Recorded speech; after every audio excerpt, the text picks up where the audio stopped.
Salutations frères et sœurs, c'est le frère Mota Mouanidi et aujourd'hui encore une fois par la manifestation de la grâce de l'Oba, le seul et l'unique créateur, par son verbe, par le deuxième, le seul enseignant mandatant cette époque Zoulassan. On va aller dans Bibel Karatambali, donc la Bible authentique, le livre de la vérité pour cette exhortation. On va aller dans le livre de Essombe qui est connu sous le nom de Paul dans les Bibles classiques. Essombe au chapitre 20 à partir du verset 1 jusqu'au verset 17. Pour vous procurer Bibel, allez dans les éditions zoulassan.com. Donc, ici au chapitre 20 de Essombe, c'est les droits et les devoirs d'un apôtre. Donc déjà, apôtre ici, c'est avec un A majuscule, donc un apôtre majeur. Essombe, c'était l'apôtre de Djokisabé, le vrai Christ noir. Et ici, il va parler donc des droits et des devoirs d'un apôtre. Donc, les droits, c'est quoi les droits? Peut-être celui qui travaille, par exemple, il a certains droits au travail. Peut-être d'être respecté, aussi par rapport à un salaire, il a droit d'être rémunéré. Il y a aussi, par exemple, un citoyen dans différents pays. Les citoyens ont certains droits. Ils ont aussi certains recours, peut-être ils ont le droit de porter plainte contre d'autres personnes ou même contre le gouvernement si ils ont été peut-être injustement atteints ou si on leur a fait du tort injustement. Donc, il y a des droits. Et il y a aussi des devoirs. Bon, ici, devoirs, par exemple, à l'école, c'est que les étudiants, parfois, les professeurs vont leur donner certains devoirs, donc certains exercices à faire à la maison. Donc, les devoirs, c'est quelque chose que la personne doit faire, remplir des agissements aussi. Et ici, donc, c'est par rapport à pas n'importe qui, pas un citoyen ordinaire, pas peut-être dans le milieu du travail, pas dans la société, les droits et les devoirs d'une personne, non. Ici, c'est les droits et les devoirs d'un apôtre. Donc, c'est par rapport à dans la spiritualité, dans le verbe.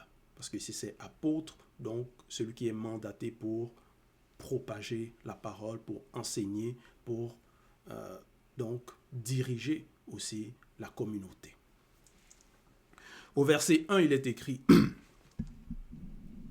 « Je suis libre, virgule, je suis apôtre, point. » Donc voilà, ici, il commence, il dit « Je suis libre », qu'il est libre. Parce que dans le verbe, c'est la liberté, ce n'est pas la force, ce n'est pas... Il y a néanmoins le libre arbitre et il y a la liberté. Parce que le verbe prône la liberté. Mais néanmoins, dans cette liberté, ce n'est pas qu'il est libre de commettre le mal, de faire le péché. Il ne va pas user de cette liberté pour causer du tort aux personnes, à peut-être ceux qui vont écouter, ou pour abuser d'eux. Non. Il dit « Je suis libre », mais cette liberté, c'est bien sûr selon le verbe. « Je suis apôtre, point. Et vous êtes mon œuvre en Djokisabé selon le verbe, point. » Donc il dit « Vous êtes ». Parce qu'il s'adresse maintenant à la communauté, il s'adresse à ceux qui écoutent, ceux qui ont accepté le message, aux non-initiés graciés et aussi bon, ceux qui vont lire, ceux qui vont accepter, adhérer au message. Et vous êtes donc mon œuvre. Parce que Essombe, il parcourait différents territoires de Wassé, donc l'Afrique ancestrale. Et il convertissait beaucoup de personnes. Il amenait plusieurs personnes à la réconciliation. C'est pour cela même son livre, le titre de son livre, c'est La réconciliation. Pour réconcilier donc les non-initiés avec le verbe de l'Oba. Donc afin qu'ils soient des non-initiés graciés ou des initiés. Et en cela, il dit, vous êtes mon œuvre, donc ceux qu'il a réconciliés, ceux qui ont accepté le message que Essombe a apporté. Vous êtes mon œuvre en Djokisabé selon le verbe. Verset 2. Car vous êtes le sceau de mon apostolat en Djokisabé. Point. Donc le sceau, c'est la marque. C'est comme une preuve, un testament aussi que voilà. Vous êtes le sceau de mon apostolat. Par rapport à la mission qu'il a reçue, quels sont, si quelqu'un demande, bon, tu as reçu la mission, tu es devenu apôtre, qu'est-ce que tu as fait avec cet apostolat, avec cette mission, avec ce titre, quand on t'a mandaté? Et en cela, il dit, vous êtes le sceau de mon apostolat. Donc, ces personnes-là, ceux qui ont accepté, c'est eux. C'est là ses œuvres, selon le Verbe. Verset 3. C'est là ma défense contre ceux qui m'accusent. Point. Voilà. Parce qu'il y en a toujours qui vont, des détracteurs, des personnes qui ne vont pas aimer la vérité, qui vont parler contre Essambin, qui ont parlé contre Essambin. Parce que, déjà même par rapport à l'histoire d'Essambin, on sait comment il a commencé. Avant, c'était quelqu'un qui persécutait les non-initiés graciés, qui persécutait Ebassi. Et avant, c'était un sorcier. Donc, maintenant, il n'est plus ce qu'il était avant. Il est devenu apôtre. Mais néanmoins, il y a certaines personnes qui vont l'accuser. Ça, pour donner exemple, ça peut être, tu viens d'accepter le Verbe, tu as accepté la vérité, avant tu fréquentais certaines personnes, avant tu commettais certaines actions, et maintenant dans le Verbe, d'autres personnes vont t'accuser, mais toi avant tu étais comme ça, avant tu faisais ça, tu avais un certain comportement comme ça. Ils vont essayer d'accuser. Ou pour essayer de justifier que non, on ne doit pas t'écouter. Mais ici, Essambin, il dit, c'est là ma défense. Quelle est sa défense? Sa défense, ce n'est pas les œuvres qu'il pratiquait avant. Sa défense, c'est maintenant ses œuvres dans le Verbe, ce qu'il a fait. Et ces personnes-là qui ont accepté, qui ont été réconciliées, qui ont changé de nature, changé de comportement quand ils ont écouté ce qu'Essambin a dit, qui ont compris le message d'Essambin, ils mettent maintenant en pratique ce message, donc ont aussi de bonnes œuvres. Ça devient aussi la défense d'Essambin. Que voilà les bonnes œuvres que je suis en train de faire, que Essambin fait. Donc c'est là ma défense contre ceux qui m'accusent. Verset 4. Si nous, apôtres, avons semé parmi le peuple les biens spirituels, virgule. Ici déjà je m'arrête dans la virgule. Au verset 2 et au verset 3, il dit, car vous êtes le sceau de mon apostolat en Jokisabem. Il dit, c'est là ma défense contre ceux qui m'accusent. Donc les bonnes œuvres. Ça aussi, ça fait partie des devoirs de l'apôtre, de ce qu'il a fait, d'un apôtre. C'est là ses devoirs. Donc en cela, il montre aussi qu'il a accompli ses devoirs, ce qu'il devait faire. Et maintenant, au verset 4, il dit, si nous, apôtres, avons semé parmi le peuple des biens spirituels, virgule. Ils ont semé. Donc, c'est ça les devoirs, c'est comme un semeur qui sort pour semer. Parce qu'il a accepté la mission, il a reçu la mission de semer parmi le peuple. Donc, de propager la bonne nouvelle. Et il dit, si nous, apôtres, avons semé parmi le peuple des biens spirituels, les biens spirituels. Ce n'est pas une grosse affaire si nous moissonnons leurs biens temporels. Point. Il dit, ce n'est pas une grosse affaire. Ce n'est pas une grosse affaire. Ce n'est pas trop demandé. Donc, parce que les apôtres travaillent, ils ont travaillé, ils ont semé pour le peuple, pour le bien-être du peuple, pour que le peuple puisse être réconcilié, pour que le peuple puisse connaître l'illumination, avoir la connaissance, la sagesse, puisse être saint. Si nous, apôtres, avons semé parmi le peuple les biens spirituels. Virgule. Et on sait aussi, les apôtres, ils ont aussi accompli des miracles. Donc, ils guérissaient des personnes. Avons semé parmi le peuple les biens spirituels, virgule. Ce n'est pas une grosse affaire si nous moissonnons leurs biens temporels. Point. Verset 5. D'autres qui ne sont point mandatés, jouissent de ce droit, virgule. C'est plutôt à nous d'en jouir. Point. Donc ici, au verset 5, il dit, d'autres qui ne sont point mandatés. Donc, ils vont s'auto-proclamer, qui vont dire, oui, moi, je suis pasteur, moi, je suis révérend, moi, je suis bishop, moi, je suis apôtre, moi, j'ai reçu un mandat, moi, je suis prophète, alors qu'ils n'ont pas été mandatés, alors que ce sont des charlatans, des prétendus. Néanmoins, ces personnes vont jouir d'un certain droit, vont moissonner les biens temporels des personnes. Exemple, actuellement, dans les églises, tout ça là, on sait que toutes les religions sont fausses. Dans ces églises, néanmoins, ils vont demander la dîme. Ils vont passer la corbeille pour récupérer, moissonner les biens temporels, donc l'argent, tout, des personnes. Alors que ce sont des faux. Ils n'ont pas ce droit.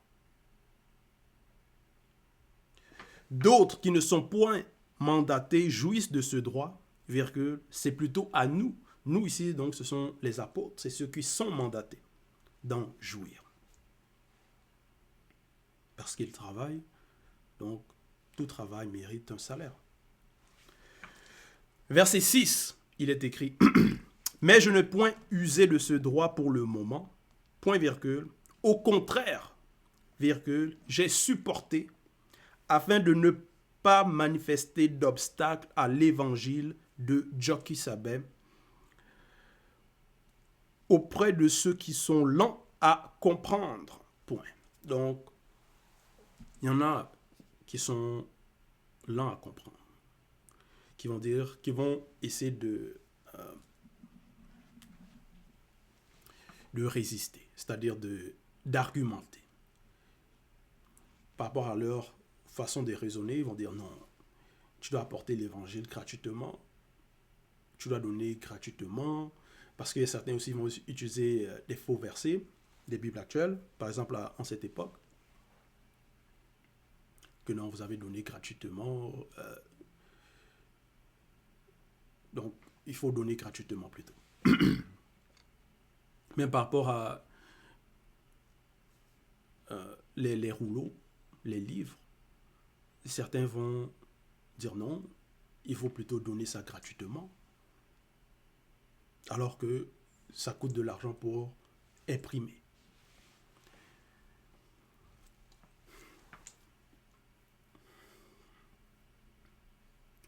Donc ici au verset 6, il dit, « Mais je n'ai point usé de ce droit pour le moment. » Parce qu'il connaît l'état de conscience de certaines personnes, leur fragilité, que certaines personnes, si peut-être dès le départ, tu leur dis que non, il faut, par rapport à celui qui est mandaté, il faut que tu donnes la dîme, il faut que tu donnes des dons, il faut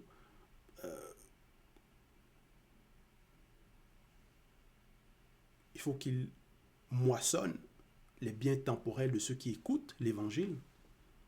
Certains qui sont là, comment dire, hey, non, là, donc c'est une question d'argent, donc ils vont se braquer. Alors que ça va être les premiers pour des futilités, ils vont dépenser facilement sans trop se poser des questions.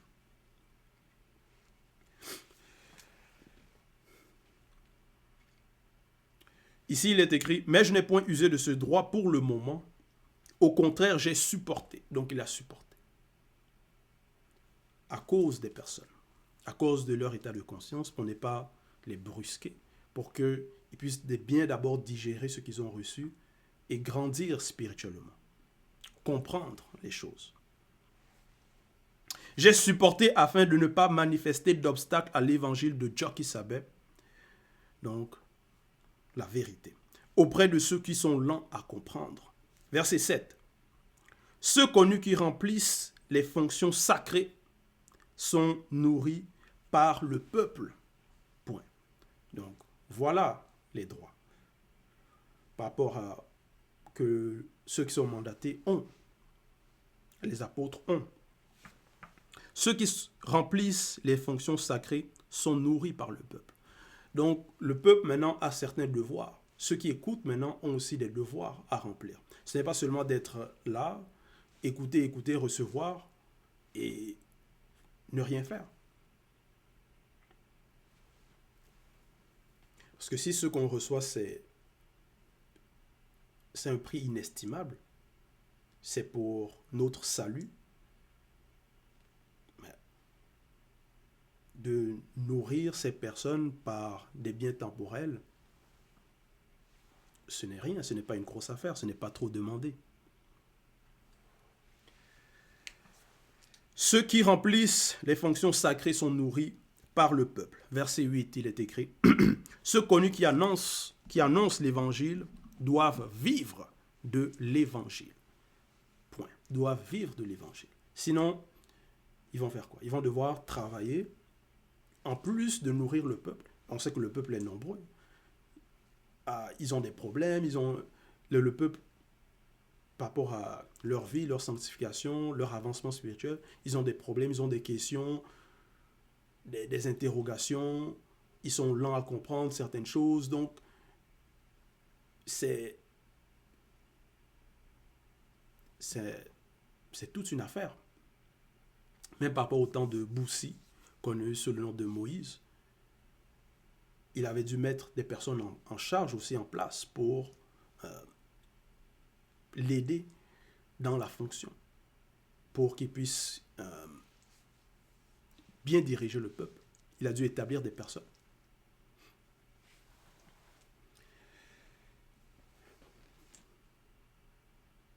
Donc, en cela, au verset 8, il est écrit, donc ceux connus qui annoncent l'évangile doivent vivre de l'évangile.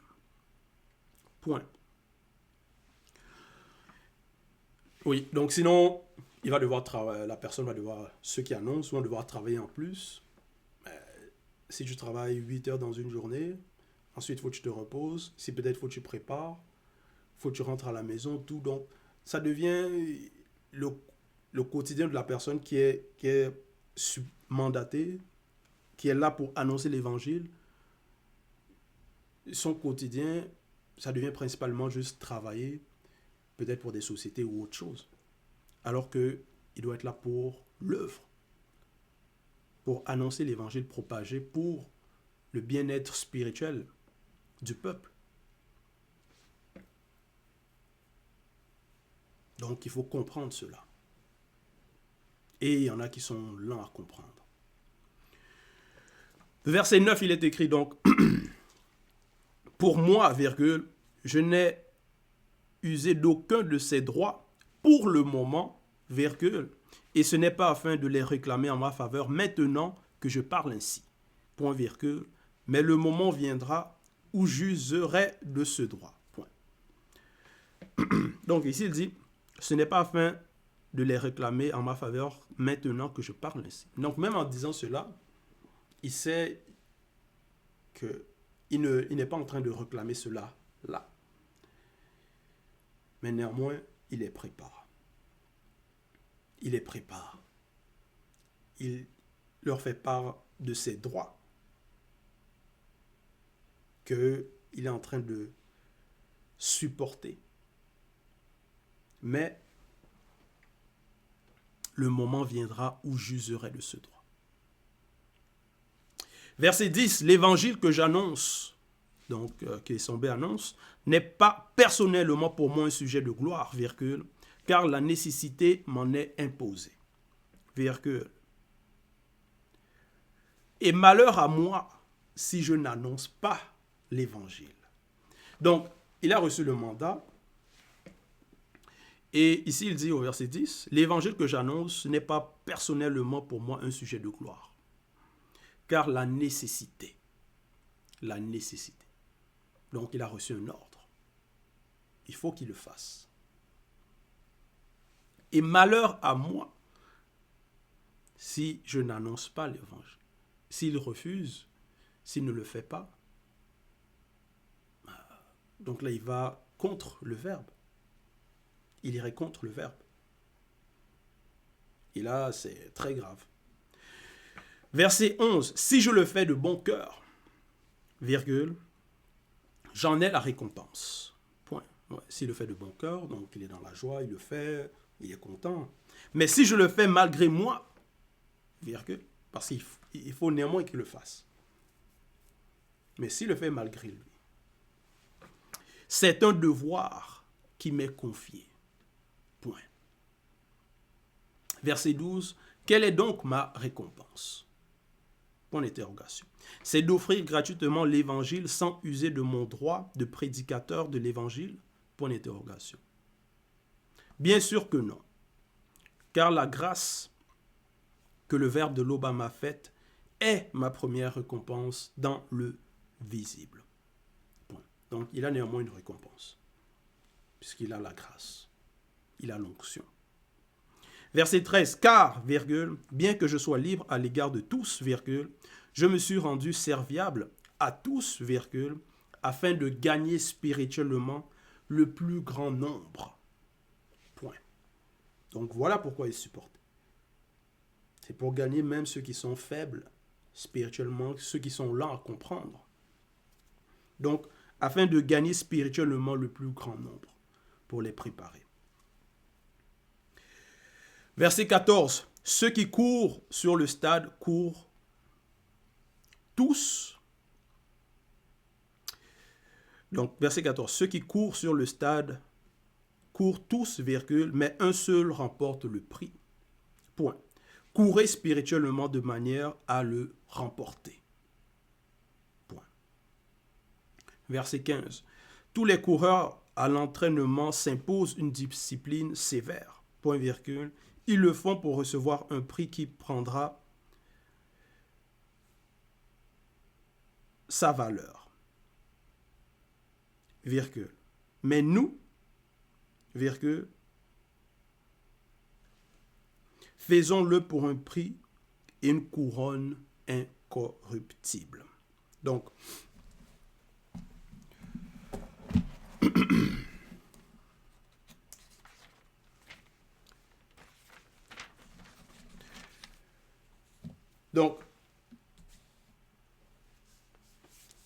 ici au verset 15, donc il dit, tous les coureurs à l'entraînement s'imposent une discipline sévère. Ouais. Donc les athlètes, tout, ils vont s'entraîner pendant des années, ils vont se préparer. Et ils vont avoir une discipline. Même par rapport à l'alimentation, ils vont avoir un régime, tout. Ils le font pour recevoir un prix qui prendra sa valeur. Donc il y a un prix, ça peut être de l'argent, bon, par rapport au même, ce qu'on appelle les Jeux olympiques. Donc il y a des médailles d'argent, de bronze, d'or, tout. Mais, ici il dit, mais nous, faisons-le pour un prix et une couronne incorruptible. Couronne ici, c'est avec un C majuscule, incorruptible avec un I majuscule. Donc, ce n'est pas quelque chose qui va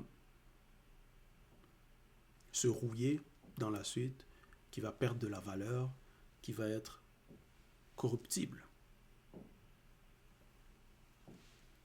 Mais c'est quelque chose d'éternel. Verset 16. Moi donc, virgule, je cours, virgule, non pas comme à l'aventure. Point. Je frappe spirituellement les démons, virgule, non pas comme battant l'air. Point. Donc il combat spirituellement, il frappe les démons. Mais non pas comme battant l'air. Ceux qui ont donné des coups de poing en l'air, là. Et soi-disant, en donnant des coups de poing en l'air, ils sont en train de s'imaginer que non, ils sont en train de frapper les démons.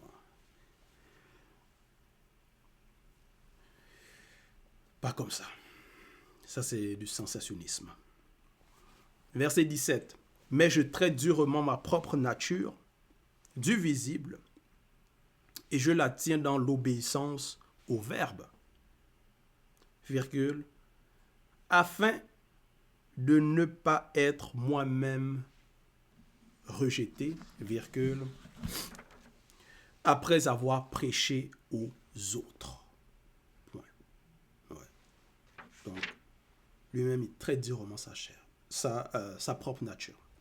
Bon, c'est pas traiter la chair, comme certains vont dire que non, il se flagellait. Non, non, c'est pas ça. Mais je traite durement ma propre nature de visible. Je la tiens dans l'obéissance. Donc, c'est ainsi qu'il use de sa liberté dans le verbe. Je la tiens dans l'obéissance au verbe, afin de ne pas être moi-même rejeté. Donc, que non, il enseigne, il propage, mais qu'à la fin, il sera rejeté s'il a des mauvaises œuvres. Donc, ainsi, il se tient dans l'obéissance.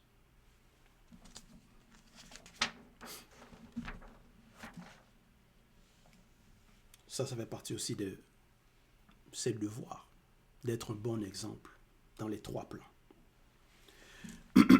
Donc, voilà, c'était l'exhortation. Toute gloire et tout honneur à l'Oba, le seul et l'unique Créateur.